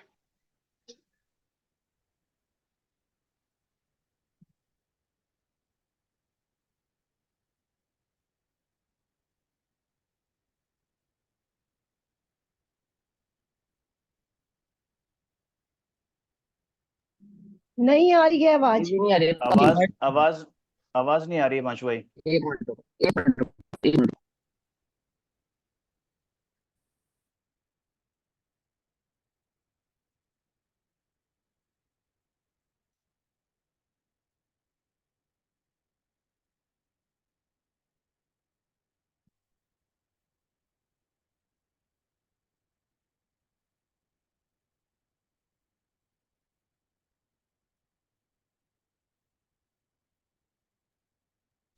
हाँ देखो, अब आ रही है आवाज। नेटवर्क चला गया था। जी देखो जी ध्यान से समझना, प्रश्न को समझना ध्यान से, और उसके उत्तर को भी ध्यान से समझना। यदि हम पर्यायों में प्रदेश माने तो प्रदेशों में उत्पाद व्यय मानना पड़ेगा। बिल्कुल क्लियर हो गया। वो विस्तार क्रम और क्षेत्र, वो वाला था ना, विस्तार क्रम और वो हाँ वाला, हाँ वो वाली चीज हाँ, है अलग ना। अलग, बिल्कुल। और द्रव्य में प्रदेश होते हैं, लेकिन द्रव्य में उत्पाद व्यय नहीं होता। कुछ बात समझो नहीं। क्या हम प्रदेशों का उत्पाद व्यय माने? क्या आत्मा के प्रदेशों में निरंतर उत्पाद व्यय माने? देखो, गुणों के कितने प्रदेश होते हैं और द्रव्य के कितने प्रदेश होते हैं, ये बताओ पहले आप। द्रव्य असंख्यात प्रदेशी प्रदेश। होता है या गुण प्रदेशी होता प्रदेशी होते, द्रव्य तो असंख्यात है? प्रदेशी अच्छा, होते हैं, और और एक गुण? एक प्रदेश और पर गुण कितने अनंत, प्रदेशी? एक एक प्रदेश पे अनंत अनंत अनंत अनंत, हर नहीं, प्रदेश पर। हाँ जितने तो जितने प्रदेश द्रव्य के हैं उतने ही प्रदेश एक गुण के हैं, उतने ही प्रदेश अनंत गुण के हाँ, हैं। वो सारे एक ही प्रदेश में, सारे गुण एक हर प्रदेश में रहते हैं। मतलब मेरा क्षेत्र प्रश्न ये वो है, विस्तार हमारा विस्तार प्रश्न, क्रम की अपेक्षा। हाँ हाँ हाँ, विस्तार क्रम हो गया, लेकिन कोई इनके एंगल से सोचकर उत्तर देने दो। विस्तार क्रम वाली बात बाद में समझाएंगे। हम द्रव्य के प्रदेश मानते हैं, ये तो सबने स्वीकार कर लिया, ठीक है, सभी मानते हैं। आप मुझे गुणों के प्रदेश समझाओ, कि गुणों में कितने प्रदेश होते हैं, एक गुण के कितने प्रदेश माने? एक गुण के असंख्यात प्रदेश ही। हाँ, एक गुण के असंख्यात प्रदेश कैसे माने आपने, किस अपेक्षा से माने? सिद्ध करो ना, गुण सिद्ध करना पड़ेगा। गुण पूरी द्रव्य में आते हैं ना। भैया, हम्म। गुणों के समूह को एक गुण जो द्रव्य है, कहते हैं। एक हाँ गुणों गुण हाँ के हाँ मतलब हाँ, ठीक है। एक एक जना बोलो ना, एक एक व्यक्ति। हाँ, माधुरी आंटी आप बोलो आंटी, आप पहले, आप क्या म्यूट कहना कर चाहते दो। हो, आपकी सुन ले पहले। एक गुण पूरे द्रव्य में व्याप्त है ना। हाँ हाँ, आगे। इसलिए उसके भी प्रदेश जो है असंख्यात ही हुए। बहुत बढ़िया, वेरी गुड। अब आप म्यूट करो, बहुत सही उत्तर दिया आपने। अब सरोज आंटी की सुनते हैं, वो क्या कहना चाहती हैं। सरोज आंटी जी, आप बताइए, आप क्या कहना चाहते हैं। मैं ये कहना चाहती हूँ कि गुणों के समूह को द्रव्य कहते हैं, ठीक है, और सब गुण हम्म सभी में हम्म व्याप्त है। इसलिए जितने द्रव्य के हम्म प्रदेश हैं उतने ही सब गुणों के प्रदेश हैं। इससे ये सिद्ध होता है, गुणों के प्रदेश नहीं होते, द्रव्य के प्रदेश को ही गुणों का प्रदेश कहा जाता है। सिद्ध होता है। हाँ हाँ कुछ समझे हाँ या नहीं हाँ। समझे? क्योंकि गुणों के प्रदेश नहीं होते तो पर्यायों के प्रदेश कैसे हो गए? क्योंकि पर्याय तो गुणों के परिणमन को ही कहते हैं। गुण जिस द्रव्य के आश्रित रहते हैं, उस द्रव्य के प्रदेशों को ही गुणों का प्रदेश कह दे तो कह दे। में क्या कहा? मैं जिस घर में रहता हूँ, मेरे उस पिताजी के घर को मैं अपना घर कह दूं तो कह दूं? क्या कहा? घर तो बिल्कुल पिताजी ठीक, का है, मेरा नहीं है। सही। कुछ बात समझ में आती है नहीं आती है? गुण इसका जिस आंसर द्रव्य के क्या आश्रित होगा कि रहते गुण हैं, के प्रदेश है या नहीं है? इसका नहीं आंसर क्या होगा? है। इस ये तो सिद्ध फिर ये करना चाहते हैं कि पर्यायों में प्रदेश नहीं होते। ये करेक्शन करा मैंने उसको। क्यों करेक्शन किया? कि पर्यायों में प्रदेश नहीं माना जाता, पर्याय की सत्ता मानी जाती है। द्रव्य सत, गुण सत, पर्याय सत, ऐसे कहते हैं। समझ नहीं अभी बात? सत्ता सरोज और आंटी प्रदेश ने में अंतर जवाब होता है। दिया, अभी सरोज आंटी ने रिप्लाई किया कि जितने द्रव्य के प्रदेश उतने ही गुणों के प्रदेश। तो नहीं, क्यों? वहां पर उन्होंने तो पूरा लॉजिक आंसर लग। सुना हूं, पूरा आंसर नहीं सुना आपने। गुण किसको कहते हैं? जो संपूर्ण द्रव्य में है। तो जो संपूर्ण द्रव्य में फैला हुआ है, जहां तक वो गुण फैला हुआ है, वो कहां तक फैला हुआ है? कि जितना द्रव्य का प्रमाण है उतना ही फैला हुआ होगा ना। तो द्रव्य के प्रमाण को कौन डिसाइड करता है? द्रव्य का प्रमाण द्रव्य डिसाइड करता है या गुण डिसाइड करते हैं? पहला प्रश्न, द्रव्य का प्रमाण, ये द्रव्य द्रव्य डिसाइड करेगा या गुण डिसाइड द्रव्य करेंगे? द्रव्य डिसाइड करेगा। करेगा। डिसाइड करेगा। और द्रव्य ने कैसे डिसाइड करा कि मेरा प्रमाण इतना है? प्रदेशों से डिसाइड किया ना, या गुणों से डिसाइड किया? प्रदेश के माध्यम से। आप द्रव्य के प्रमाण को प्रदेशों से डिसाइड करोगे या गुणों से डिसाइड करोगे? प्रदेशों से डिसाइड करोगे ना, तो प्रदेश किसके माने जाएं? गुणों के माने जाएं या द्रव्य के माने जाएं? द्रव्य के। सीधी सी बात है। हालांकि वो भेद नहीं है, द्रव्य गुण पर्याय में भेद नहीं है, फिर समझा रहा हूं, लेकिन भेद करके क्यों कहना पड़ रहा है? अब आप पर्याय के प्रदेश मानोगे तो गड़बड़ हो जाएगी। लेकिन हमने कहीं कहीं तो सुना है पर्यायों के प्रदेश। अरे आरोपित कथन है भैया, वस्तु स्थिति ऐसी नहीं है। कुछ समझ में आया, नहीं समझ में आया? ये भाई न्याय है, न्याय कहते हैं इसको। अगर न्याय नहीं समझोगे, वस्तु का न्याय ही नहीं समझोगे, तो वस्तु कैसे समझ में आएगी? वस्तु तो समझ में नहीं आएगी। क्योंकि पर्यायों में उत्पाद व्यय होता है, और हम पर्यायों में प्रदेश मानेंगे तो प्रदेशों का उत्पाद व्यय होगा, और जहां प्रदेशों का उत्पाद व्यय होगा वहां द्रव्य का उत्पाद व्यय मानना पड़ेगा। और जब द्रव्य का उत्पाद व्यय होगा तो क्षणिकवादी सत्य कहलाएंगे। यानी बौद्ध कहते हैं कि द्रव्य में उत्पाद व्यय होता है, अर्थात द्रव्य का उत्पाद व्यय होता है, और उनकी बात सही साबित हो जाएगी। और सिद्धार्थवादी कहते हैं कि द्रव्यों का उत्पाद व्यय नहीं होता है और पर्यायों का उत्पाद व्यय होता है। अब इसको सिद्ध करेंगे ना, जब हम इसको पूरा एलोबरेट करेंगे, अभी हमने किया नहीं है क्योंकि इतनी बारीकी से चर्चा नहीं की जाती पब्लिकली या प्रवचनों में, ये चर्चा नहीं आती, लोग कंफ्यूज लेंगे, ये दर्शन का विषय होता है। वो तो प्रश्न उठा, जो भाई साहब हैं उन्होंने जो कहा कि पर्याय प्रदेश, तो बेसिकली वो सत्ता कहें तो उचित रहेगा, प्रदेश कहेंगे तो अनुचित है, उचित नहीं है वो। हाँ, आरोप में फ्लो में कोई कह दे तो कोई बात पकड़ने वाली बात नहीं है, लेकिन समझने वाली बात यह है। सिद्ध हुई, तर्क समझ में आया, नहीं समझ में आया? हाँ यार। ये द्रव्य में है ना, मैं ये शरीर प्रमाण है आत्मा इस समय, तो ये गुणों से डिसाइड करा, पर्याय से डिसाइड करा, या प्रदेशों से डिसाइड करा?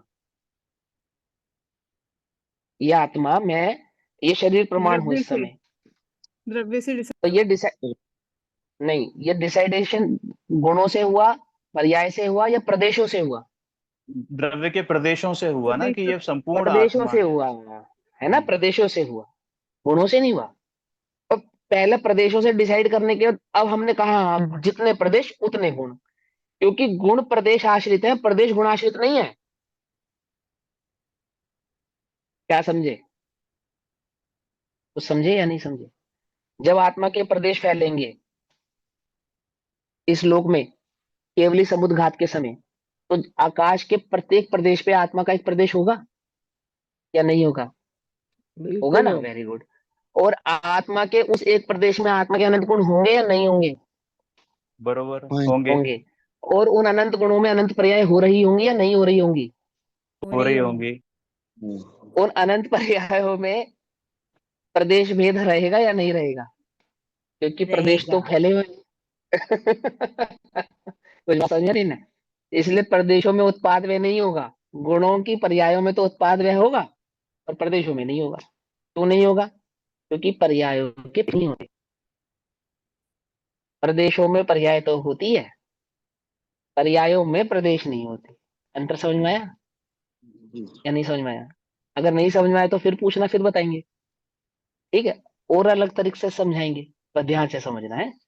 अब आपका जो प्रश्न है वो पूछ सकते हैं, अब आप क्या कहना चाहते हैं अवधेश जी? नहीं, आगे आगे वो समझ आ आगे? गया। हाँ चलो भैया, आगे, हाँ चलो। जी बिल्कुल। फिर यहाँ पर आया कि गायक पर्याय से भिन्न तत्व है। भिन्न माने परस्पर विरुद्ध स्वभाव वाला तत्व है, क्योंकि वो नित्य है यानी गायक, और पर्याय अनित्य है। अगर नित्य स्वभाव ध्यान रखना, अनित्य में, हाँ, स्वभाव ये भेद है। नोटिस सभी रखना। हाँ, कभी तुम समझ लो पर्याय कोई अलग वस्तु है और द्रव्य कोई अलग वस्तु है, स्वभाव की अपेक्षा से भिन्नता कही है, सत्ता की अपेक्षा से भिन्नता नहीं कही। ठीक, चलो आगे। अगर नित्य अनित्य में आ गया तो फिर अन्य पदार्थ और अन्य सारा जगत चिल्लाएगा कि तुमने कानून भंग कर दिया। कौन सा कानून? कि नित्य अनित्य में आ गया, है ना। और अन्य पदार्थ मतलब वो ये कि अन्य पदार्थ भी घुस जाएंगे जब नित्य अनित्यता वाली बात भंग हो जाएगी, है ना। इसलिए अब तुम्हारा दरवाजा खोल दो, यानी कि वो जो दूसरा द्रव्य है वो भी उसमें घुसने के लिए तड़पड़ाएगा। अब अचेतन भी इसका चेतन में मतलब ये आए। सिंपल समझो कि द्रव्य में पर्याय है, परंतु पर्याय में द्रव्य नहीं है। समझ में आ गई बात? द्रव्य में पर्याय है, परंतु पर्याय में द्रव्य नहीं है। शरीर में आंख है, आंख में शरीर नहीं है। क्या कहा? बिल्कुल शरीर बिल्कुल। में आंख है, लेकिन आंख में शरीर नहीं है। ऐसे ही द्रव्य में पर्याय है, परंतु पर्याय में द्रव्य नहीं है। यदि द्रव्य पर्याय में आ गया तो पर्याय की तरह द्रव्य का भी नाश हो जाएगा। हाँ, जब व्यय क्षणिक होगा क्षणिक पर्याय का क्षणिक तो द्रव्य का भी क्षणिक तो व्यय हो द्रव्य का जाना भी चाहिए। वह हो जाएगा। लेकिन द्रव्य में पर्याय है। बोले हाँ, क्योंकि पर्याय बिना द्रव्य के होगी नहीं। पर्याय कोई आसमान से उतर गई, ऐसी तो है नहीं। द्रव्य आश्रित गुणों के आश्रित परिणमन को ही पर्याय कहते हैं। इसलिए द्रव्य में पर्याय है और पर्याय में द्रव्य नहीं है। ऐसे अस्ति नास्ति भाव को विरुद्ध धर्म भाव कहते हैं। अरे ऐसा कैसा संभव है कि द्रव्य में पर्याय है और पर्याय में द्रव्य नहीं है? बोले यही तो शादवाद है। क्या कहा? इसको शादवाद कहते हैं। भैया चलो भाई आगे। पर्याय पर्याय में द्रव्य नहीं है, ये बात हम्म, ये आपने वस्तु के अपेक्षा से समझाई। लेकिन हाँ। ज्ञान में तो है ना पूरा द्रव्य आ जाता है ना, एक ज्ञान की एक पर्याय में। जो पर्याय जिसका आश्रय लेगी वो पर्याय उसकी कहलाएगी। बस इसलिए, क्योंकि जब पर्याय ने द्रव्य का आश्रय लिया, पर्याय की सामर्थ्य जानने की अपेक्षा से नहीं, वो आपका प्रश्न जानने की अपेक्षा से, कि ज्ञान की एक समय की पर्याय में पूरा द्रव्य जानने में आया, जानने में नहीं, वो तो अनुभव में भी आया। द्रव्य पर्याय द्रव्य हो गई। अनुभूति के काल में तो पर्याय ही द्रव्य हो गई। ऐसा कहा। बोले कैसे हो गई द्रव्य, कैसे हो गई? अभी तो आप कहते हैं कि पर्याय में द्रव्य नहीं होता, आपकी पर्याय ही द्रव्य हो गई। कैसी अटपटी सी बातें करते हैं जैनियों की। बात तो मैं समझ में ही नहीं आती। यही यही अरे बात भाई, आ रही। हाँ हाँ, कि पर्याय जिसका आश्रय लेते ही है उसकी कहलाती है, इसलिए।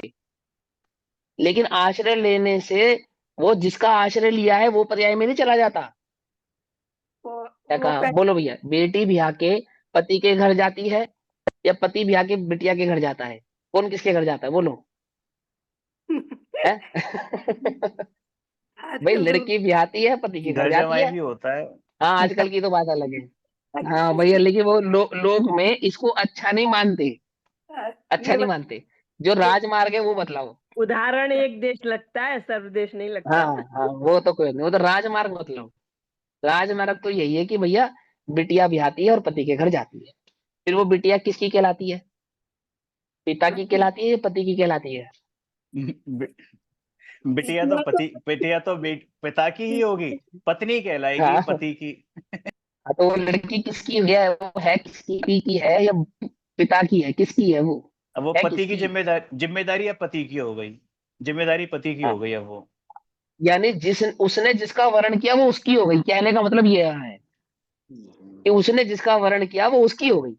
ऐसे ही पर्याय ने द्रव्य का वर्ण किया सो द्रव्य की हो गई। पकड़ में ही बात नहीं? पकड़ में। और पिता के घर में जब थी तब भी पराया ही धन थी।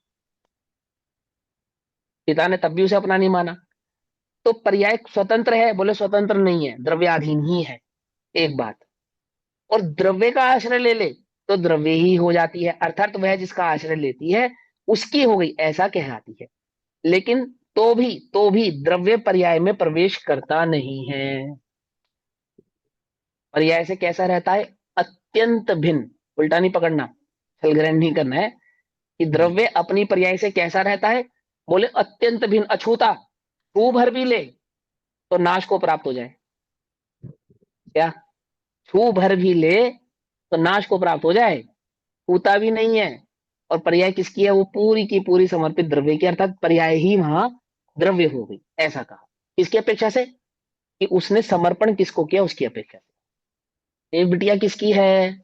ये तो बेटा उसकी XYZ की हो गई है ना, सगाई कर दी पिता ने। अब उस लड़की के लिए अन्य किसी का रिश्ता आया तो पिता क्या कहेगा कि नहीं भैया अब इस पे हमारा अधिकार नहीं है। तो वर्ण कर चुकी ना, एक को वर्ण कर चुकी ना। ऐसे ही। और पर्याय कितने समय की होती है? एक ही समय की होती है, बस खत्म बात। वो प्रति समय जिसका वर्ण करे उसकी। प्रत्येक पर्याय प्रति समय जिसका वर्ण करती जाए उसकी। पर का वर्ण कर रहे थे तो मिथ्यात कहला रही थी, समझे नहीं? और स्व का वर्ण कर रहे थे तो सम्यक कहला रही थी, सम्यक कहला रही थी। तो एक समय की पर्याय ने द्रव्य का वर्ण किया तो वो एक समय की पर्याय द्रव्य कहलाकर चली गई। उस एक समय की पर्याय ने पर का वर्ण किया तो वो पर की कहलाकर चली गई। कुछ बात समझ में आई नहीं? जिसका वर्ण करके गई उसकी कहलाती चली गई। द्रव्य तो चक्रवर्ती है भैया, क्या कहा? द्रव्य तो चक्रवर्ती है, जो जो पर्याय उसका वर्ण करती चली जाए बस तो उसकी है। आपको पता है एक चक्रवर्ती के काल में कितनी हजार रानियां होती हैं? एक चक्रवर्ती के जीवन में 96,000। गलत उत्तर। एक पटरानी होती है। गलत उत्तर है 96,000। पता है आपको 96,000 रानियों में कितनी ही रानियां मृत्यु को मरती, प्राप्त हो जाती हैं और फिर और हाँ हो मरती जाती हैं। जाती है, नहीं आती जाती है, हाँ हाँ। हाँ, ये अच्छा, मतलब एक समय मतलब में सदा संख्या। काल हाँ सदा काल रहती हैं वो 96,000, जब तक कि वो हाँ दीक्षा नहीं ले हाँ, लें। एक 96,000 मात्र नहीं होती है, 96,000 से तो कई गुना होती है, असंख्यात होती है। समझे नहीं? असंख्यात एक मतलब लोक की भाषा में 96,000 मात्र नहीं होती है, वो तो संख्या है।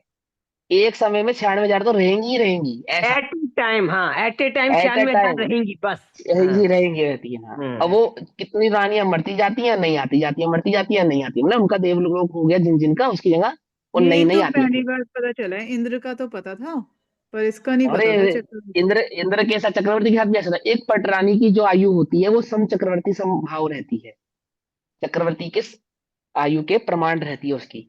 अन्य रानियों की आयु चक्रवर्ती के प्रमाण नहीं होती है, आती जाती रहती है लेकिन पूरी रहती है, मतलब 96,000 उसको बनी रहती है।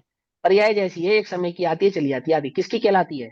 जिसका वर्ण करती है उसकी कहलाती है। द्रव्य का वर्ण करती है चक्रवर्ती। इसलिए द्रव्य की ऐसे चक्रवर्ती। कहलाती है। हाँ ऐसा। ठीक, चलो भाई आगे। ये चीज पता नहीं थी, पहली बार पता चली। हाँ चलो चलो। संख्या किस अपेक्षा से कहा? हैं? असंख्यात मतलब काल की अपेक्षा से असंख्यात। इसको क्या रानिया? नहीं नहीं, काल वो असंख्यात मैंने कहा, वो तो मैंने असंख्यात नहीं होती, मतलब होती तो संख्यात ही है। कहने का तात्पर्य यहाँ है कि वो मात्र 96,000 ही कोई माने होती है, ऐसा नहीं है। वो 96,000 तो उसकी, हाँ वो तो at a time all time रहेंगी।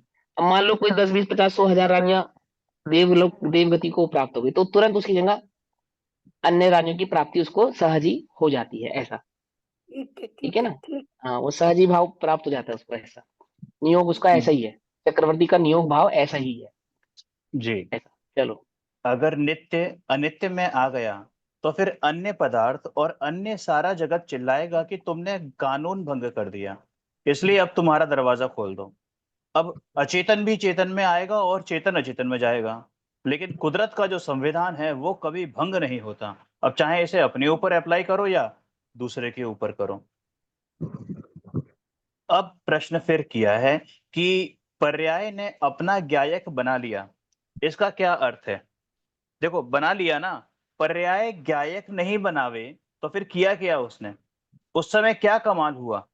उस समय कमाल क्या हुआ भैया, जो सामने वस्तु है वो देख ली, फिर पर्याय का सत क्या हुआ? फिर क्वेश्चन है कि ये ऐसा ना हो तो अगर ऐसा नहीं होगा तो पर्याय खाली रहेगी, वो तो केवल देखने वाली रही। पर्याय ने कहने का अपना तात्पर्य, कहने का तात्पर्य सिर्फ इतना है कि पर्याय किसी का वर्ण ना करे तो पर्याय कैसी? ठीक है ना? वो पर्याय जो पर का वर्ण कर रही थी, अब उसने पर का वर्ण नहीं किया, अब वो स्व का भी वर्ण नहीं करा, तो किसका वर्ण किया? अगर किसी का वर्ण नहीं करा तो वो पर्याय नहीं है, फिर वो पर्याय नहीं है। पर्याय आश्रित ही होती है। क्या कहा? पर्याय क्या होती है? आश्रित ही होती है। अरे भैया कैसी बात कर रहे हो, हमने तो सुना था पर्याय स्वतंत्र होती है। कि किसका आश्रय ले, ये भाव डिसाइड करने में स्वतंत्र होती है। क्या कहा? कुछ बात समझ में नहीं, इसलिए उसको स्वतंत्र कहा। स्वतंत्र नहीं होती है बिटिया, स्वतंत्र होती है नहीं होती है? बोलो, स्वतंत्र सीता स्वतंत्र थी या नहीं थी? थी। तो स्वतंत्र कहने का तात्पर्य क्या है? स्वतंत्र वो कहने का तात्पर्य यह नहीं है कि ना वो पिता की है ना वो पति की है, ये स्वतंत्रता नहीं। जब तक पति का वर्ण ना करे तब तक पिता की ही होती है, पति का वर्ण करने में स्वतंत्र होती है।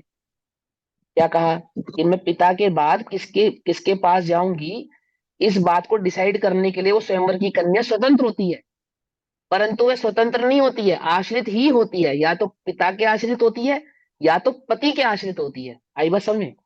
तो पर्याय स्वतंत्र होती है, मतलब अपने परिणमन भाव को आश्रित होने के लिए स्वतंत्र होती है, परंतु आश्रित ही ना हो ऐसा नहीं होती। या तो पर को आश्रित करेगी या तो स्व को आश्रित करेगी। देखो दो प्रकार की पर्याय होती है, अर्थ पर्याय और व्यंजन पर्याय। अर्थ पर्याय को क्या नाम दिया आचार्य अमृतचंद्र देव ने? अर्थ पर्याय को वो निरपेक्ष द्रव्य पर्याय। निरपेक्ष, हाँ निरपेक्ष, और उसको निरपेक्ष पर्याय। स्वप्रापेक्ष। और और व्यंजन पर्याय को नाम दिया स्वाप्रापेक्ष। स्वप्रापेक्ष। ठीक। निर हाँ, अब निरपेक्ष पर्याय करने कहने का क्या तात्पर्य है? जो द्रव्य की अपनी निजी पर्याय है, जो द्रव्य का कभी भाव छोड़ने वाली नहीं है, जो कभी पर का भाव ग्रहण करने वाली नहीं है, एक का ही जो वर्ण सदैव करती रहेंगी, करती आई है, अनादि काल तक करती रहेंगी, उन पर्यायों को कहा अर्थ पर्याय यानी कि स्वापेक्ष पर्याय। और वो जो मिली जुली पर्याय स्वाप्रापेक्ष पर्याय, यानी वो स्व का वर्ण करे या पर का वर्ण करे ऐसा, लेकिन ऐसा अर्थ नहीं है इसका। ऐसा अर्थ नहीं है इसका। इसका अर्थ पता है क्या है? दो द्रव्यों की स्वापेक्ष पर्यायों के मिलन भाव को स्वाप्रापेक्ष पर्याय कहते हैं। क्या कहा? दो पर्यायों की, दो द्रव्य की सापेक्ष पर्याय को मिला देने पर क्या बनती है? स्वाप्रापेक्ष व्यंजन पर्याय पर्याय। बनती है। इसको कहते हैं स्वप्रापेक्ष स्वाप्रापेक्ष पर्याय। पर्याय। दो द्रव्य की मिली हुई पर्याय का नाम है स्वाप्रापेक्ष पर्याय। स्वाप्रापेक्ष पर्याय क्या है? बोले दो द्रव्यों की मिली हुई पर्याय है और कुछ नहीं है। समझ में आई बात? नहीं समझ में? दो द्रव्य की मिली हुई पर्याय है, मिली हुई। दूध और पानी का मिश्रण क्या है? दूध है या पानी है? व्यंजन, व्यंजन, दोनों का व्यंजन, लेकिन है मिक्स। क्या? दूध है या पानी है क्या? दोनों ही है। बताओ। है तो दूध भी दोनों है, ही। पानी, लेकिन दूध भी है, पानी भी है। हाँ, ये उसकी तो हो गई हमारी, ये स्वप्रापेक्ष तो हो गई हमारी पर्याय है। द्रव्य दृष्टि। हाँ, ये तो हो गई हमारी द्रव्य दृष्टि कि दूध भी है और पानी भी है। लेकिन लोक में उसको या तो दूध कहा जाएगा या तो पानी कहा जाएगा। बोले कौन डिसाइड करेगा कि इसको दूध कहे या पानी कहे? बोले जिसकी क्वांटिटी ज्यादा होगी वो कहलाएगी। वही होता है ना दूध अपना की एक क्वांटिटी ज्यादा होगी, हाँ। है ना, तो पानी भी दूध कहलाएगा। और पानी की क्वांटिटी ज्यादा होगी तो दूध भी पानी कहलाएगा। ऐसा ही होता है ना। ऐसे ही मिथ्या दृष्टि, क्योंकि मिथ्यात की पराशक्ति ज्यादा है तो वो पर्याय मिथ्यात की कहलाती है। पकड़ में ही बात, को पकड़ में ही। पराशक्ति है ना, है तो उस समय दोनों की अलग अलग पर्याय। द्रव्य की मैंने जीव द्रव्य की अपनी है और पुद्गल द्रव्य की अपनी है। यानी देह में रहते हुए ही इस आत्मा को कभी हम ज्ञानी कहेंगे, कभी अज्ञानी कहेंगे। बोले जिसका आश्रय लेगी उसकी अपेक्षा से कहेंगे। पर आश्रय लेगी तो मिथ्या ज्ञानी, तो आश्रय लेगी तो ज्ञान की वही पर्याय सम्यक ज्ञानी। आश्रय किसका लिया था इसने? पानी दूध का आश्रय ले तो दूध कहलाएगा, और दूध पानी का आश्रय ले तो पानी कहलाएगा। समझ में आ गई बात? नहीं समझ में? जब दूध पानी का आश्रय लेगा तो किसकी क्वांटिटी ज्यादा होगी, दूध की या पानी की? पानी दूध की अगर पानी का आश्रय लेगा तो फिर हाँ, पानी की क्वांटिटी ज्यादा पानी है, की क्वांटिटी ज्यादा हो जाएगी। और पानी दूध का आश्रय लेगा तो तो दूध की क्वांटिटी किसकी क्वांटिटी, ज्यादा हो जाएगी? तो दो आदि दूध दूध की की। क्वांटिटी ज्यादा हो जाएगी। ज्ञान पर का आश्रय लेगा तो मिथ्या दृष्टि हो जाएगा, ज्ञान स्व का आश्रय लेगा तो सम्यक दृष्टि हो जाएगा। कुछ बात समझ में आई या नहीं? तो भैया इसी समझ में इसी आती है? अपेक्षा, हाँ इसी अपेक्षा से ये कहा जाता है ना कि जैसे जो राग आदि की जो पर्याय हैं उनको पुद्गल की हम्म। पर्याय क्यों कहा जाता है, इसी इसलिए अपेक्षा से कहते हैं कहा जाता क्योंकि वह है पुद्गल की, वास्तव में पुद्गल की है, लेकिन ज्ञान ने उनका आश्रय लिया है इसलिए ज्ञान भी रागी कहला रहा है। दूध ने पानी का आश्रय लिया है इसलिए दूध भी पानी कहला रहा है। आश्रय और किसका लिया है? तो आश्रय लेने वाली पर्याय जो है पर एक दूसरे का जो आश्रय लेती हैं वो व्यंजन पर्याय है। जो अपना ही आश्रय रखती है दूसरा दूसरे का आश्रय नहीं लेती उनको अर्थ पर्याय कहा। पकड़ में ही बात नहीं पकड़नी? हालांकि अर्थ में और भी भेद होते हैं, वो मैंने अपनी पहले वाली कक्षा में समझाया है आपको, लेकिन स्थूलता से बस इतना समझो। उनको निरपेक्ष कह दिया, जो किसी का आश्रय नहीं लेंगी वो निरपेक्ष कहलाएंगी, जो किसी का आश्रय ले सकती हैं, लेने में स्वतंत्र है, वो स्वापरापेक्ष कहलाएंगी। अपना आश्रय ले तो और पर का आश्रय लो उस अपेक्षा से कहलाएंगे। क्योंकि वहां पे जो परिणमन हो रहा है दोनों द्रव्यों का अपना अपना ही हो रहा है, दो द्रव्यों का भिन्न ही हो रहा है उन पर्यायों में भी, व्यंजन पर्यायों में भी। समझे नहीं समझे? ऐसा जैसे यहाँ पे आत्मा का परिणमन अलग हो रहा है और देह का परिणमन अलग हो रहा है, दोनों का भिन्न हो रहा है। लेकिन दो मिलकर एक नवीन पर्याय बनाई है इन्होंने, इसको द्रव्य पर्याय कहते हैं, इसको द्रव्य पर्याय कहते हैं। अंतिम उदाहरण से समझाते हैं, कक्षा का समय भी हो गया। जैसे फॉर एग्जाम्पल, कौन से गुण की पर्याय को हम मनुष्य पर्याय कहें? भाई पर्याय असमान गुणों की होती है ना, ये असम तो सभी को पता असमान है। जाति द्रव्य ओ असमान पुद्गल जाति को, और हाँ पुद्गल लेकिन पर्याय और तो जीव की। हाँ, हाँ लेकिन पर्याय तो गुणों के परिणमन को कहते हैं ना। तो कौन से गुण की परिणमन की पर्याय को हम मनुष्य की पर्याय कहेंगे, ये प्रश्न है मेरा। प्रदेशत्व गुण, प्रदेशत्व गुण, नहीं प्रदेश। नहीं, गलत। नहीं, जल्दी बताओ फटाफट। ये अत्यंत पुद्गल की, भाव है, शरीर की। दोनों की अपनी अपनी है पर्याय है, दोनों आपको का सीधा अपना अपना दिख रहा है परिणाम। ना, एक एक जना बोलो ना। हाँ सर लांडी, क्या कह रहे हो आप? शरीर की, पुद्गल की जो है। शरीर की है। अच्छा चलो ठीक है, शरीर की, ये भी आंसर गलत है लेकिन। हाँ नेहा, क्या नाम है आपका? शालिनी दीदी, आप बोलो, आप क्या कह रहे हो? दोनों के बीच में अत्यंत भाव होने की वजह से दोनों का परिणमन अपना अपना है, पर्याय हाँ दोनों लेकिन की भिन्न पर्याय भिन्न है किसकी ना। कहलाएगी? नहीं, दोनों की कौन पर्याय से गुण अपनी की अपनी पर्याय? है, देह की पर्याय अपनी है, आत्मा की पर्याय अपनी है। प्रश्न ये है कि पर्याय तो गुणों की होती है, प्रश्न तो ये है। तो ये कौन से गुण की पर्याय माने? मनुष्य पर्याय को कौन से गुण की पर्याय माने? द्रव्य तो गुण। भैया हाँ हाँ बोलो। जीव की पर्याय माननी पड़ेगी, क्योंकि जो जीव कौन से जीव ने गुण, पुद्गल गुण का गुण? द्रव्यत्व गुण जीव की। के भैया अब द्रव्यत्व सुनो मेरी गुण बात। की। अब समय ज्यादा हो रहा है, तो समय ज्यादा ना लेते हुए सस्पेंस को खत्म करते हैं, सुनो ध्यान से। मनुष्य पर्याय किसी गुण की पर्याय थोड़ी है, वो द्रव्य की पर्याय है। पर्याय गुणों की अलग होती है, द्रव्य की अलग होती है। मैं पूछ रहा हूँ किस गुण की पर्याय है? ये बोलो ना भैया, मनुष्य पर्याय गुणों की पर्याय है ही नहीं। मनुष्य पर्याय गुण की पर्याय है ही नहीं, गुण की पर्याय तो अर्थ पर्याय होती है। ये द्रव्य की पर्याय है। कुछ समझ में आया? बुद्धि पकड़ में आई या ये बात पकड़ में आई? मनुष्य पर्याय द्रव्य की पर्याय है, गुण की पर्याय नहीं है। दो द्रव्यों की मिली हुई पर्याय है, दो गुणों की मिली हुई पर्याय नहीं है ये। क्योंकि गुण की पर्याय को तो कहते हैं अर्थ पर्याय। फिर से पढ़ो, अर्थ पर्याय का स्वरूप क्या होता है। और द्रव्य की पर्यायों में व्यंजनपना होता है, गुणों की पर्यायों में व्यंजनपना नहीं होता। कुछ बात समझ में आती है, नहीं समझ आती है? अब क्लियर एक अपेक्षा क्लियर। से गुणों की पर्यायों में भी व्यंजन भाव होता है, वो मैं आपको बाद में समझाऊंगा, लेकिन यहाँ इतना समझो कि मिली हुई पर्यायों को व्यंजन कहते हैं। और दो द्रव्यों की, जब दो द्रव्यों की परिणमन मिलते हैं, दो द्रव्यों के, तो वो मनुष्य पर्याय कहलाती है। ना कि दो गुणों की पर्याय को मनुष्य पर्याय कहते हैं। प्रश्न क्या था कि मनुष्य पर्याय कौन से गुण की पर्याय है? तो क्या उत्तर आना चाहिए? ये गुण की पर्याय नहीं है, ये तो द्रव्य की पर्याय है। आई समझ में या नहीं समझ में आई?